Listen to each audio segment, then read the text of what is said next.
नमस्कार अतिथि शिक्षक साथियों, अब बहुत बड़ी न्यूज़ निकल के आ रही है। आप तारीख देख सकते हो, क्योंकि आज 2 तारीख है और 2 तारीख को सभी अतिथि शिक्षक भाइयों ने आंदोलन किया था।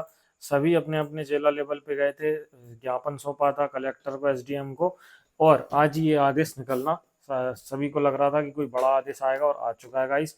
तो यहाँ पे देखिए, लोक शिक्षक संचालनालय मध्य प्रदेश गौतम भोपाल प्रतिनिधि है श्री विनय पांडे उप संचालनालय का, उन्होंने विषय में क्या लिखा, अतिथि शिक्षक पोर्टल जीएफएमएस के संबंध में। तो संदर्भ में क्या दिया, संदर्भ शांति सुनिएगा, उसके बाद भी बहुत सी ऐसी न्यूज इस पे दी गई हैं जो कि आपके लिए बहुत ही इंपॉर्टेंट है। संचालक का पत्र क्रमांक दिया 27/8/2024। उप संदर्भ पत्र में अतिथि शिक्षक के स्कोर कार्ड में संशोधन एवं दिनांक 28/8/2024 से शेष रिक्तियां के विरुद्ध आवेदकों हेतु शाला विकल्प चयन की कार्रवाई प्रारंभ करने हेतु अनुरोध किया गया था। तो अनुरोध तो बहुत लंबा चला था, 4 बार इसकी डेट बढ़ी थी, जिसकी लास्ट डेट थी 28/8/2024 किया, किंतु उक्त कार्रवाई आज दिनांक तक आरंभ नहीं हो सकी है। अतः कृपया शिक्षकों के संदर्भ में पत्र अनुसार संशोधित स्कोर कार्ड जारी करते हुए, अच्छा, संशोधित स्कोर कार्ड में 25 नंबर हटा लिए गए हैं। मेरे पिछली वीडियो में आपने देख लिया होगा, सभी के जो 25 नंबर थे हटा लिए गए हैं। अब सभी को साल में कितने दिन काम किए या कितने साल काम किए उसके हिसाब से कुछ अंक मिलेंगे। उसका वीडियो भी एक डाला हुआ है, आप देख सकते हैं मेरे चैनल पर जान के, चैनल पे जाके से चलिए। उसके बाद क्या, स्कोर कार्ड जारी करते हुए शैक्षिक सत्र 2024-25 में शेष नवीन रिक्तियों के विरुद्ध दिनांक 4/8/2009 से आवेदकों हेतु जीएफएमएस पोर्टल पर शाला विकल्प चयन की सुविधा तत्काल प्रारंभ की जावे। तो ये उन्होंने आदेश दिए हैं कि 4/9 तक जो चॉइस फिलिंग है, जो दूसरा चरण बोल रहे थे लोग कि चालू होने वाला है, तो वो चरण चालू हो जाएगा। इसके अतिरिक्त निम्नलिखित कार्रवाई के करने का कष्ट करें, और इन ये तो आपकी कार्रवाई हो गई, और इसके अतिरिक्त ये कार्रवाई जो नीचे दी गई है, क्या दी गई है, अतिथि शिक्षक पोर्टल को एजुकेशन पोर्टल के साथ रिक्तियां अपडेशन को डायनामिक किया जाए। डायनामिक वो प्रोसेस होती है जिसमें कुछ रिक्तियां अतिथि शिक्षक पोर्टल पे दिखा रही हैं, कुछ रिक्तियां तुम्हारी एजुकेशन पोर्टल पे दिखा रही हैं, तो दोनों को डायनामिक करके जोड़ के या कंबाइन करके बिल्कुल सही एक्यूरेट रिक्तियां बताएं, जो जिससे कि अतिथि शिक्षक परेशान ना हो। विद्यालय में नियमित शिक्षक के पदस्थ होने के उपरांत संबंधित पैनल की रिक्त के विरुद्ध कार्यरत अतिथि शिक्षक को पोर्टल से ऑटो रिलीफ का सुविधा। अब जो अतिथि शिक्षक दूसरी जगह ज्वाइन करना चाह रहे हैं, उनकी पुरानी जगह जहां वो काम कर रहे थे वहां नियमित शिक्षक आ गए हैं, तो वहां से सुविधा ये है कि फिर उनको पूरा प्रोसेस देखना पड़ता है कि भैया यहाँ से नाम हटवाओ फिर दूसरी जगह जाओ।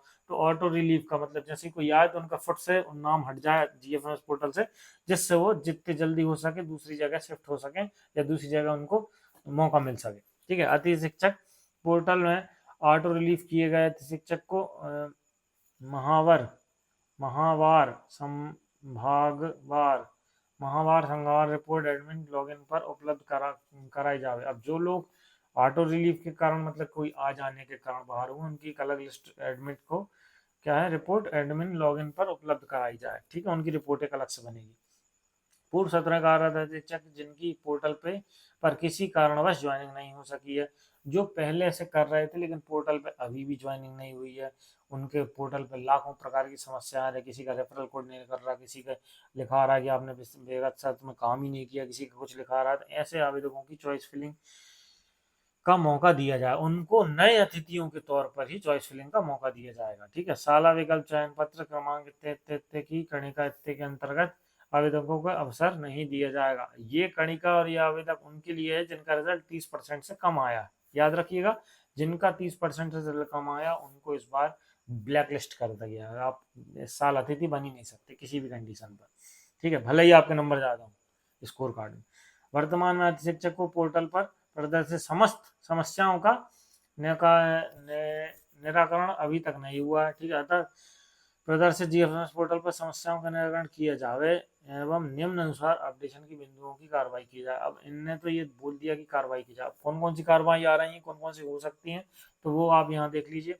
अतिथि शिक्षक का को पोर्टल पर ज्वाइनिंग रिक्वेस्ट करने में त्रुटि प्रदर्शित हो रही है। जैसे ज्वाइनिंग रिक्वेस्ट कर रहे हैं, तो एग्जांपल ये है कि ये उनका नाम है, ये डाइस कोड है, मैं माह अप्रैल तक कार्य किया, किंतु पोर्टल पर मैसेज प्रदर्शित हो रहा है कि आपको सत्र में ज्वाइनिंग की अनुमति नहीं है। तो कुछ लोगों का ये आ रहा है कि अनुमति ही नहीं है ज्वाइनिंग की। ठीक है, भले ही उन्होंने अप्रैल तक माह तक काम किया उसके बाद भी।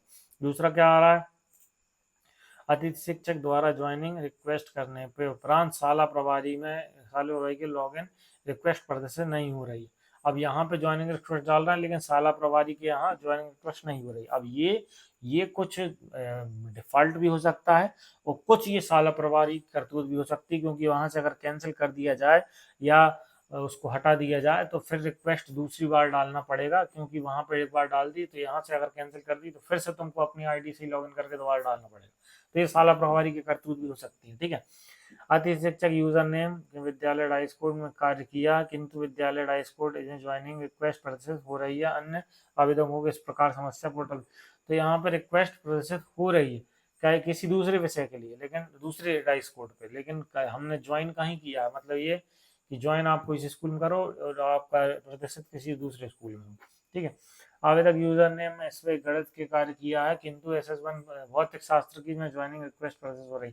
अब किसी ने काम किया SS1 गणित में, लेकिन उनकी भौतिक शास्त्र, फिजिक्स में, बायोलॉजी, केमिस्ट्री इनमें पोस्ट आ सकती है। तो ये भी कुछ कारण हो सकता है। आवेदक यूजर ने द्वारा ज्वाइनिंग किया गया है लॉग टाइम रिक्त के विरुद्ध किया गया किंतु पोर्टल पर मैसेज प्रदर्शित हो रहा है कि आपके द्वारा लॉग टर्म रिक्तियों के विरुद्ध वित्त वर्ष सत्र में कार्य नहीं किया गया। ये तो ऊपर वाला ये पॉइंट हो गया, इसी के से रिलेटेड है। ठीक है। वित्त सत्र में काम नहीं किया गया।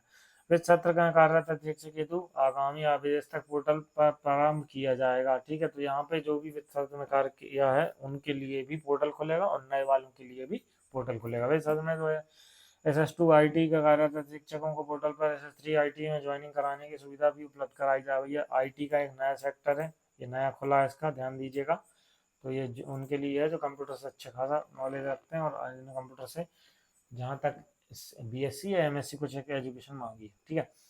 अतिरिक्त शिक्षक यूजर आईडी ये हो गया। डुप्लीकेट की तकनीकी त्रुटि भी हो रही है, जिसमें आपको कुछ जिनकी आवेदक द्वारा यूजर आईडी पर KYC की जा रही है। उक्त समस्या अन्य आवेदकों के को भी पोर्टल पर प्रदर्शित हो रही है। ये समस्या डुप्लीकेट की वैल्यू वाली हो रही है। ठीक है। 7/2024-25 में आवेदकों द्वारा पोर्टल पर दर्ज रिक्वेस्ट की रिपोर्ट में रिक्वेस्ट प्रकरण एवं शाला प्रभारी स्तर पर लॉगिन का प्रकरण की रिपोर्ट की सूचियां, जिसमें विद्यालयों का नाम एवं डाइस कोड तथा आवेदकों का नाम एवं प्रमल के सहित उपलब्ध कराई जावे। ये सब चीजें बोली गई हैं भैया। ये सब चीजें एक एक करके हर चीज अगर करी जाए तो आपका कहीं नहीं गया, 15-20 दिन कहीं नहीं गया। ये तो ये तारीख जो आ रही है स्टार्टिंग की है और ये स्टार्टिंग इससे होने वाली नहीं है। ठीक है। सॉरी, ये वाली नहीं, ये कौन सी तारीख बोली है ना, ये वाली। ठीक है। इससे स्टार्टिंग होनी नहीं है आपकी किसी भी कंडीशन पर। तो ये तो आप भूल जाइए कि जो तारीख दे रहे हैं उस पर आपका काम हो जाए, या पुराने वाले जुड़ जाए या नए वाले जुड़ जाए। तो ये तो आदेश आया है 5 तारीख का, जो महा आंदोलन हो रहा वाला है अतिथि शिक्षकों का, उसके तहत अपन देखते हैं कि क्या प्रोसेस आगे हो सकती है, क्या नहीं हो सकती। वैसे तो मुझे लग नहीं रहा कुछ हो पाए। इस महीने और पूरा खाएंगे और अपना भविष्य और बच्चों का बर्बाद करेंगे। वैसे अतिथि शिक्षक 3 महीने से बेरोजगार बैठे हैं, 3 महीने ये उनने निकाल दिए, तो आपका 6 महीने से बेरोजगार बैठे हैं। अब कुछ महीने और दे देंगे, जॉब करने के बाद अप्रैल में फिर कहेंगे टाटा बाय बाय। अतिथि शिक्षकों का भविष्य बहुत बहुत ज्यादा अंधकार में है और कोई कुछ करने को तैयार भी नहीं। साथियों, वीडियो अच्छा लगा हो तो लाइक कर दीजिएगा और ज़्यादा से ज़्यादा लोगों को शेयर कर दीजिएगा, जिससे आज आगे सभी अतिथि शिक्षक भाइयों को और बहनों को उनकी सूचना मिल सके। जय राम जी की।